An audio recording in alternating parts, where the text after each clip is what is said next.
दोस्तों, जब हम अपने हिंदुस्तानी सोल्जर्स और यूएसए के सोल्जर्स को कंपेयर करते हैं तो जहां वहां के सोल्जर्स का बिल्ट ऊंचा और तगड़ा होता है, वहीं हमारे इंडियन सोल्जर्स का कद और मसल मास कंपैरिजन में बहुत ही कम दिखता है। ऐसा लगता है कि हमारे सोल्जर्स उन वेस्टर्न सोल्जर्स से कमजोर हैं और अगर कभी इन दोनों की आपस में मतभेड़ हुई तो हमारे इंडियन सोल्जर्स बुरी तरह से पिट जाएंगे। तो चलिए आज के वीडियो में हम इसी इंटरेस्टिंग पॉइंट के ऊपर डिस्कशन करते हैं और जानते हैं कि सच्चाई क्या है। हमें सच को समझने के लिए पहले समझना पड़ेगा कि यूएसए और इंडियन सोल्जर्स के बीच में फर्क क्या है, हमारी और उनकी स्ट्रैटेजी में क्या अंतर है, और इसी डिस्कशन से हमें जवाब मिलेगा कि क्या सच में हमारे इंडियन सोल्जर्स वेस्टर्न सोल्जर्स से कमजोर हैं। और अगर आप हमारे कोई नेबरिंग कंट्री जैसे पाकिस्तान, बांग्लादेश या अफगानिस्तान से हो तो आप भी ये वीडियो पूरा देखिए, क्योंकि मैं जो आपको फैक्ट्स बताने जा रहा हूँ वो आपके देश पर भी लागू होते हैं। तो आगे देखते रहिए। तो दोस्तों, इसमें सबसे ऑब्वियस पॉइंट सामने आता है कि क्योंकि एशियन सब कॉन्टिनेंट की एवरेज हाइट वेस्टर्न कंट्रीज की एवरेज हाइट से कम है, इसलिए हमारे सोल्जर्स उनसे छोटे दिखते हैं। बट मैं आपको बता दूं कि ये पॉइंट इस केस में बिल्कुल इनवैलिड है और हमारे सोल्जर्स के हाइट का इससे कुछ लेना देना है ही नहीं। हाँ, मैं मानता हूँ कि एशिया की एवरेज हाइट वेस्ट से कम है, बट हमारे कंट्री की पॉपुलेशन इतनी है कि अगर आर्मी सिर्फ लंबे चौड़ों को ही हायर करना चाहे तो उनसे पूरी आर्मी भरने में ज्यादा मुश्किल नहीं होगी। तो अगर ये कारण नहीं है तो फिर क्या कारण है? इसका कारण है डिफरेंट स्ट्रैटेजीज।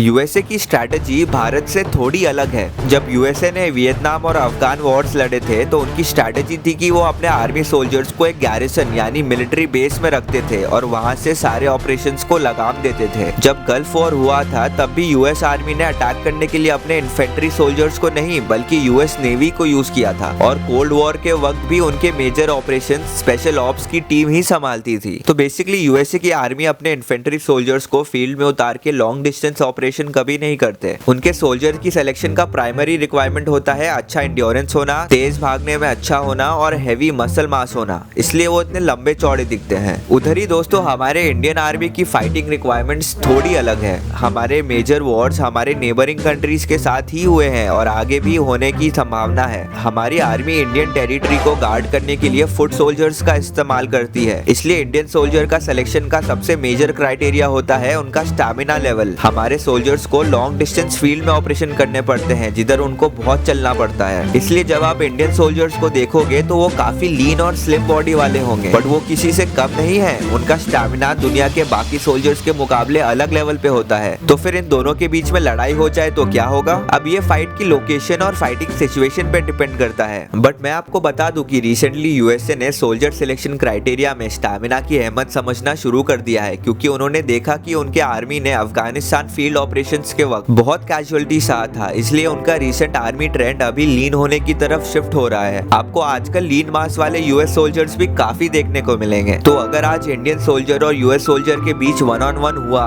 तो हम ये तो नहीं कह सकते कि कौन जीतेगा, बट हम ये जरूर कह सकते हैं कि दोनों का नुकसान काफी होगा और मामला एस्केलेट हो गया तो वॉर हो जाएगा और फिर कोई भी जीते बट इंसानियत जरूर हार जाएगी। अगर वीडियो पसंद आया तो लाइक जरूर कर दीजिएगा और दोस्तों, ऐसे ही इंटरेस्टिंग वीडियोस के लिए हमें सब्सक्राइब करके सपोर्ट करना ना भूलिएगा। देखने के लिए शुक्रिया। मैं हूं मृणाल और मिलते हैं अगले वीडियो में।